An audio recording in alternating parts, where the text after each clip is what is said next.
Alhamdulillah. Alhamdulillahi hamdan katsiran kama amar. Wa ashhadu an la ilaha illallah wahdahu la syarika lah. Irghaman liman jahada bihi wa kafar. Wa ashhadu anna sayyidina wa nabiyana wa maulana Muhammadan abduhu wa rasuluh. Sayyidul khalaiki wal bashar. Allah salli wa sallim wa barik alaih. Ma'asyiral muslimin, pemirsa dan hadirin sekalian, Assalamualaikum warahmatullahi wabarakatuh. Waalaikumsalam warahmatullahi wabarakatuh. Mengawali percakapan saya sampaikan selamat berjumpa kembali pada majelis ilmu bersama Jamaah Laduna Ilma dengan mata kuliah Ma'rifatun Nur. Pemirsa dan hadirin sekalian, senantiasa ya saya berkata, untuk mendapatkan metode sistematis standar akademis yang layak untuk disajikan, maka mata kuliah Ma'rifatun Nur akan dibagi dalam beberapa pokok bahasan yang akan segera dijelaskan. Silakan. Pokok-pokok bahasan pada mata kuliah Ma'rifatun Nur. Pertama, dari mana nur berasal? Kedua, rahmat Allah yang terbesar adalah mengeluarkan manusia dari kegelapan menuju cahaya. Ketiga, tugas Rasul adalah mengeluarkan manusia dari kegelapan menuju cahaya. Keempat, jasa atau pahala adalah nur. Kelima, kemuliaan manusia di akhirat adalah nur. Keenam, keutamaan wali Allah adalah nur. Ketujuh, langkah-langkah untuk mendapatkan nur. Kedelapan, kesimpulan. Dan yang kesembilan, permohonan orang beriman kepada Allah. Silakan segera masuk pada bahasan pertama. Pertama, dari mana nur berasal? Surah An-Nur ayat 35 artinya, Allah pemberi cahaya kepada langit dan bumi. Allah pemberi cahaya langit dan bumi. Berarti pemilik cahaya adalah Allah. Dari mana nur berasal? Ya tentu saja dari Allah, pemilik segala cahaya. Lanjut. Surah Al-An'am ayat 1 artinya, segala puji bagi Allah yang telah menciptakan langit dan bumi dan mengadakan gelap, zulumah, dan terang, nur. Segala puji bagi Allah yang menciptakan langit dan bumi dan memberikan kegelapan, juga memberikan cahaya atau nur. Maka terjawablah sudah, dari mana nur berasal? Dari pemberi cahaya, Allah Subhanahu wa ta'ala. Masuk dalam pokok bahasan berikut. Kedua, rahmat Allah yang terbesar adalah mengeluarkan manusia dari kegelapan menuju cahaya. Surah An-Nur ayat 40 artinya, barang siapa yang tiada diberi nur oleh Allah, tiadalah dia mempunyai nur sedikit pun. Barang siapa tidak diberi nur oleh Allah, maka tidak ada upaya mencari nur di tempat lain. Hanya dari Allah nur. Pemilik nur adalah Allah. Manakala Allah tidak memberikan nur, maka ia tidak memiliki nur.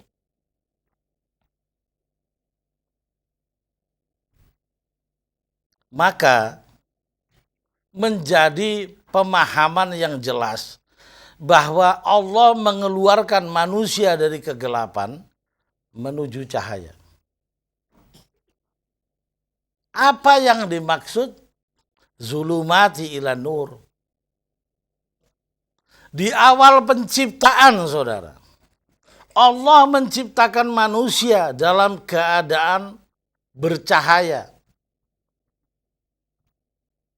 Di dalam tempat yang penuh cahaya.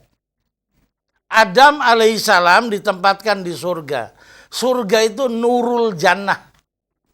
Cahaya surga. Adam pun menerima tiupan ruh, yaitu nur. Maka Adam bersifat nur. Bukankah Adam telanjang? Bila berdaging, tentu kelaminnya akan terlihat. Adam bersifat nur, ditempatkan pada himpunan nur, nurul jannah. Lalu mengapa Allah mengatakan manusia dari kegelapan menuju cahaya? Ulah kakek moyang kita Adam alaihissalam. Ia memakan kuldi dan derajatnya turun dari cahaya menuju zulumah. Dan kita menerima akibat itu. Terlahir dalam zulumah. Lalu Allah memberikan percikan-percikan cahaya. Dan kita sendiri berupaya mencari cahaya dengan langkah-langkah yang telah ditentukan Allah. Lanjut. Surah Al-Baqarah ayat 257 artinya, Allah pelindung orang-orang yang beriman. Dia mengeluarkan mereka dari kegelapan kepada cahaya. Perhatikan. Allah pelindung orang beriman. Yang ia keluarkan orang beriman itu dari kegelapan menuju cahaya. Zulumati ila nur. Berarti manusia berasal dari kegelapan. Tetapi tidak demikian dengan Adam alaihissalam. Ia dari cahaya. Nur ila zulumah. Dari cahaya menuju gelap. Tetapi alhamdulillah dalam akhir hayat Adam alaihissalam, dia kembali ila nur, kepada cahaya. Mari kita berjuang saudara. Yang kita terlahir dalam kegelapan, kita berupaya meniti jalan menuju cahaya. Diulang ayat tadi. Surah Al-Baqarah ayat 257 artinya, Allah pelindung orang-orang yang beriman. Dia mengeluarkan mereka dari kegelapan kepada cahaya. Dia Allah mereka orang beriman. Dari kegelapan menuju cahaya. Berarti manusia, bila tidak dikeluarkan Allah karena mereka beriman, senantiasalah manusia berada dalam zulumah kegelapan. Lanjut. Surah Al-Maidah ayat 16 artinya, dengan kitab itulah Allah menunjuki orang-orang yang mengikuti keridhaannya ke jalan keselamatan. Dan Allah mengeluarkan orang-orang itu dari gelap gulita kepada cahaya dengan seizinnya. Dengan kitab itu Allah menunjuki orang-orang beriman. Dan Allah yang mengeluarkan mereka dari kegelapan menuju cahaya. Jadi jadikan Al-Quran pokok bahasan, pokok renungan, tafakur. Al-Quran adalah jalan yang dapat mendatangkan nur bagi Anda. Perintah-perintahnya ikuti, larangan-larangan jauhi. Mutasyabihat, belajarlah kepada alim, pewaris Nabi. Dalami samudra ilmu takwa. Tekuni, tawakal, dan masuklah dalam mukhlisin lahuddin. Dan saudara bersinar, bercahaya. Tidak mungkin saudara dapat membuat format dan sistematis dan kepastian saudara mendapatkan nur bila tidak dituntun oleh seorang yang bertakwa, yang telah dididik Allah. Sebagaimana yang disitir dalam Al-Quran. Wa yu'allimukumullah. Wattaqullah wa yu'allimukumullah. Bertakwalah dan Allah mendidikmu. Orang-orang yang dididik oleh Allah inilah yang tahu dengan pasti bagaimana mencari nur. Belajarlah kepada mereka. Lanjut. Ketiga, tugas Rasul adalah mengeluarkan manusia dari kegelapan menuju cahaya.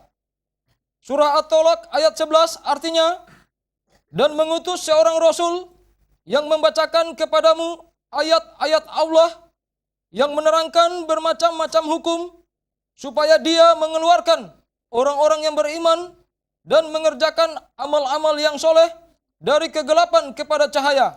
Dua ayat ini identik. Pelajari Al-Quran, cermati sedalam-dalamnya apa yang terkandung di dalamnya tentang hukum, tentang apa yang diperintahkan, apa yang dilarang. Pelajari sejarah-sejarah para nabi, ambil hikmah di dalamnya, jadikan pedoman hidup. Saudara menuju melangkah menurut tuntunan Al-Quran yang diperkuat oleh sunnah Nabi. Saudara menuju jalan cahaya. Lanjut. Surah Ibrahim ayat 1 artinya, Alif Lam Ra, ini adalah kitab yang kami turunkan kepadamu, supaya kamu mengeluarkan manusia dari gelap gulita kepada cahaya dengan izin Tuhan mereka.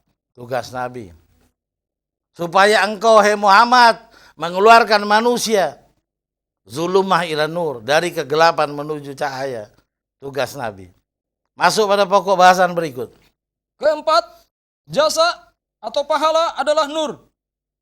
Surah Al-Hadid ayat 19 artinya, dan orang-orang yang beriman kepada Allah dan Rasulnya, mereka itu orang-orang sidikin dan orang-orang yang menjadi saksi di sisi Tuhan mereka. Bagi mereka pahala dan nur. Bagi mereka pahala, yaitu nur. Orang-orang sidikin yang beriman dan beramal soleh, yang menjadikan Al-Quran pedoman hidupnya. Ia ikuti apa yang dilarang, ia tidak lakukan, dan yang diperintah ia laksanakan. Serta ia mempelajari seluruh yang terkandung di dalam Al-Quran.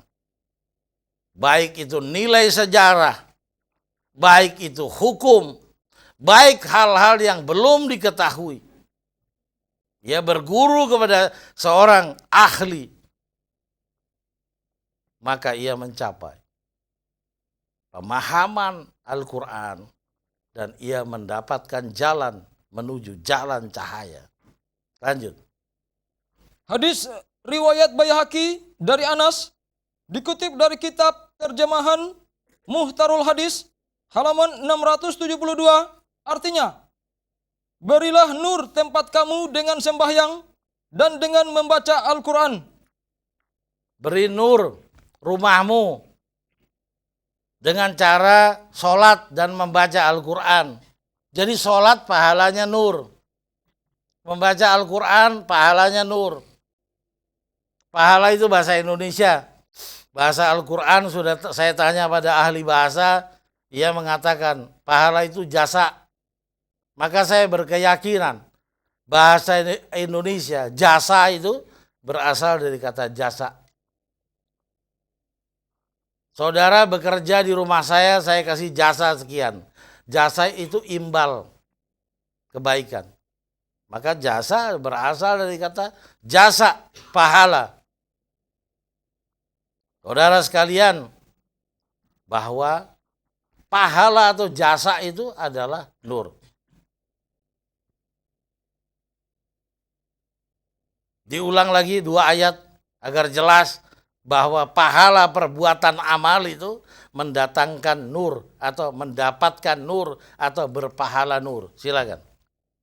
Surah Al-Hadid ayat 19 artinya, dan orang-orang yang beriman kepada Allah dan Rasulnya, mereka itu orang-orang sidikin dan orang-orang yang menjadi saksi di sisi Tuhan mereka. Bagi mereka pahala dan nur. Bagi mereka pahala, yaitu pahalanya nur. Yang kedua, hadis riwayat Baihaqi dari Anas, dikutip dari kitab terjemahan Muhtarul Hadis halaman 672, artinya, berilah nur tempat kamu dengan sembahyang dan dengan membaca Al-Quran. Beri nur rumahmu, kantormu, tempat engkau bertinggal dengan nur, dengan cara sholat dan membaca Al-Quran. Yang dengan itu akan Allah turunkan melalui Jibril alaihissalam nur. Saudara-saudara sekalian, jelas pahala atau jasa adalah nur. Masuk pada pokok bahasan berikut. Kelima, kemuliaan manusia di akhirat adalah nur. Surah Al-Hadid ayat 12 artinya, yaitu pada hari ketika kamu melihat orang mukmin laki-laki dan perempuan, sedang nur mereka bersinar di hadapan dan di sebelah kanan mereka. Dikatakan kepada mereka, pada hari ini ada berita gembira untukmu, yaitu surga yang mengalir di bawahnya sungai-sungai, yang kamu kekal di dalamnya. Pada hari ini, hai manusia, ada berita gembira untukmu. Surga yang mengalir di bawahnya sungai-sungai, engkau kekal di dalamnya. Yaitu orang-orang yang memiliki nur di depan mereka dan di sebelah kanan mereka. Jelas,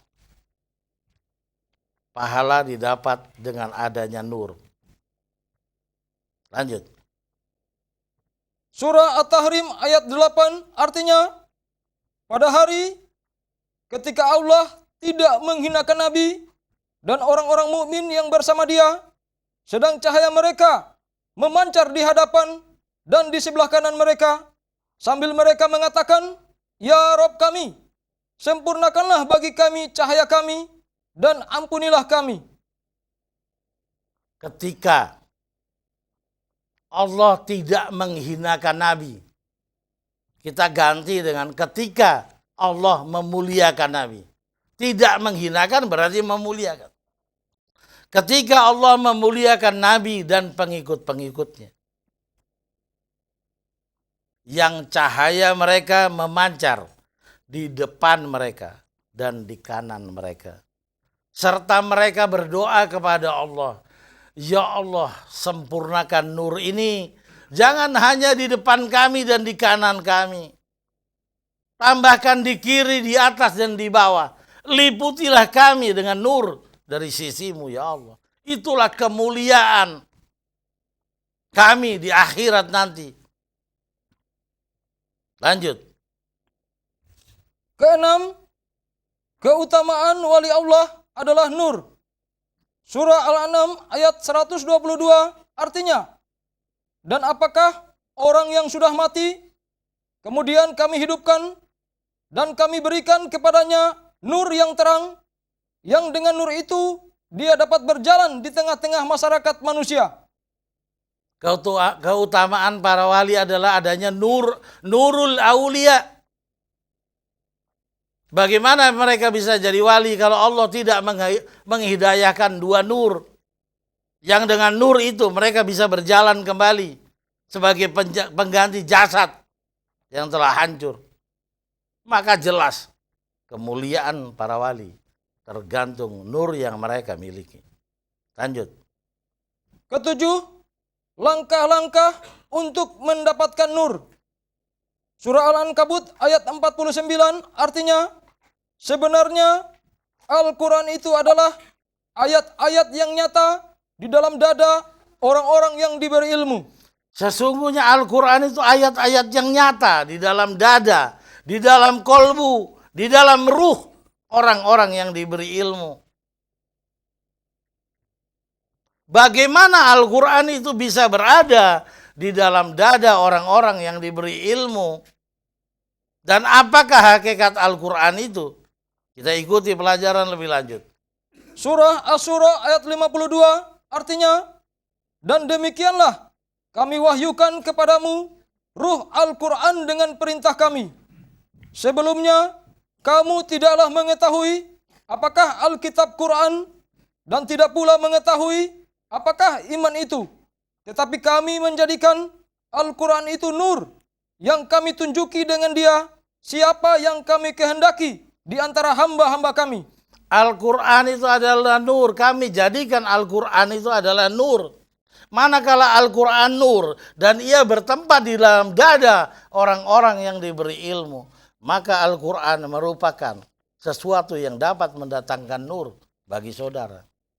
Maka saya katakan, Al-Quran adalah nurul ilmi. Engkau tidak mengerti sebelumnya. Apakah iman itu? Iman itu juga nur. Bagaimana iman berbentuk nur? Manakala Anda taat kepada Al-Quran. Yang dianjurkan Al-Quran saudara lakukan. Pahalanya nur. Yang menerangi ruhul insani yang saudara miliki. Lanjut. Kedelapan, kesimpulan. Surah Al-Hadid ayat 28 artinya, hai orang-orang yang beriman, bertakwalah kepada Allah dan berimanlah kepada Rasul-Nya. Niscaya Allah akan memberikan rahmat-Nya kepadamu dua bagian dan menjadikan untukmu nur, yang dengan nur itu kamu dapat berjalan. Ini ayat kesimpulan. Untuk mendapatkan nur, bertakwalah kamu kepada Allah. Nah, takwa itu punya suatu rumusan tersendiri. Saudara harus paham apa itu takwa. Manakala saudara hanya mengenal katanya saja takwa, tidak mengerti hakikat takwa, bagaimana saudara akan bertakwa? Maka yang mula pertama, saudara mencari guru.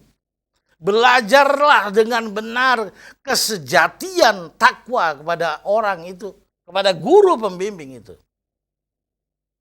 Berimanlah kepada Rasul, karena di dalam Al-Quran yang dibawa Rasul, di dalam hadis-hadis beliau, ada kalimat-kalimat yang menjelaskan secara samar apakah takwa itu.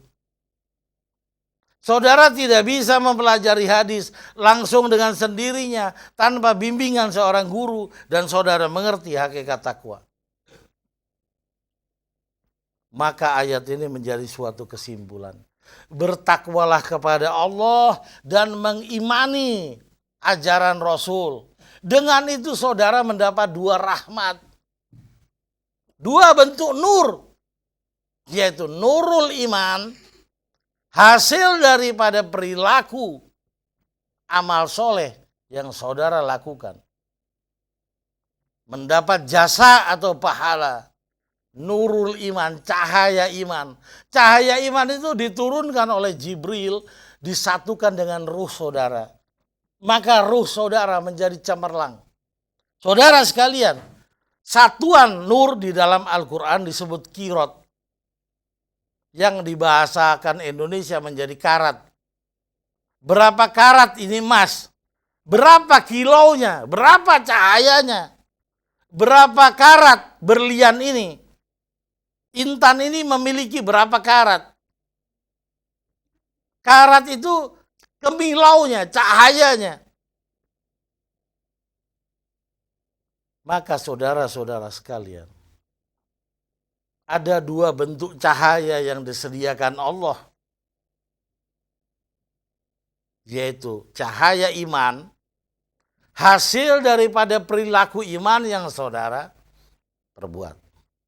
Diturunkan cahaya oleh Jibril alaihissalam ke dalam hati saudara, bersatu dengan ruh saudara, yang membuat saudara punya ruh cemerlang. Yang kedua, sesungguhnya Al-Quran itu adalah ayat-ayat yang nyata di dalam dada orang-orang yang diberi ilmu. Dan engkau belum tahu iman itu apa serta Al-Quran itu apa. Aku jadikan Al-Quran itu dari nur yang bersemayam di dalam kolbumu. Maka terdapat dua nur, nurul iman dan nurul ilmi. Dengan dua cahaya ini, saudara tidak akan ditimpa oleh al-maut. Saudara masuk dalam klasifikasi surat Al-Baqarah 154. Bacakan. Surah Al-Baqarah ayat 154 artinya, dan janganlah kamu mengatakan terhadap orang-orang yang gugur di jalan Allah bahwa mereka itu mati. Bahkan sebenarnya mereka itu hidup, tetapi kamu tidak menyadarinya. Saudara-saudara sekalian, sebagai kesimpulan saya akan membuat suatu penjelasan yang semoga saudara bisa memahami dengan mudah. Saudara sholat, Bila sholat saudara diterima Allah, maka turun nur. Nur sholah namanya. Bersatu dengan ruh saudara. Membuat ruh saudara kirotnya lebih cemerlang. Saudara berzakat, turun pahala namanya nuru zakat. Bersatu dengan ruh saudara. Saudara mengeluarkan sedekah, turun namanya nurul sedekah. Bersatu dengan ruh saudara. Kirot ruh saudara lebih cemerlang. Saudara menuntut ilmi. Saudara mengamalkan ayat kursi sesuai tuntunan Rasul. Dan saudara memiliki guru yang benar-benar takwa di hadapan Allah. Maka Jibril alaihissalam akan merefleksikan ayat kursi, nurnya ke dalam ruh saudara. Seluruh amalan zikir menghasilkan ilmi. Seluruh amal soleh menghasilkan akhlakul karimah. Akhlakul karimah membentuk jasa atau pahala adalah nurul iman.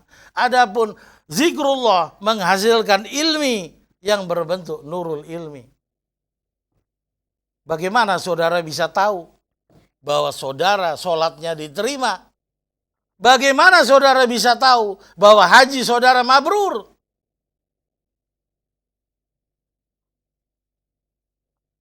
Hanya orang-orang yang bisa bertanya kepada Allah, yang mengetahui itu, dan saudara dibimbing oleh orang itu. Alim pewaris Nabi untuk mengenali Allah. Sehingga Allah menjelaskan dengan pasti, dengan ilmu yakin, berapa kirot nur yang saudara miliki.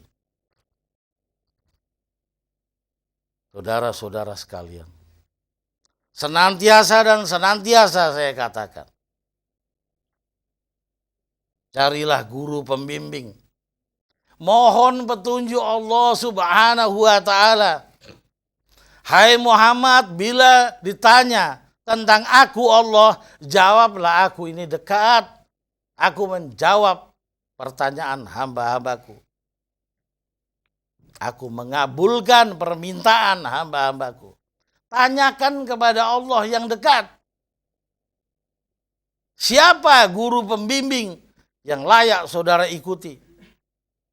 Hanya Allah yang tahu, alim billah.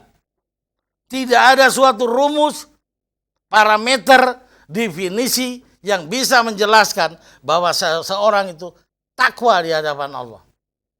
Semisal dia lulusan Al-Azhar University, belum tentu dia bertakwa.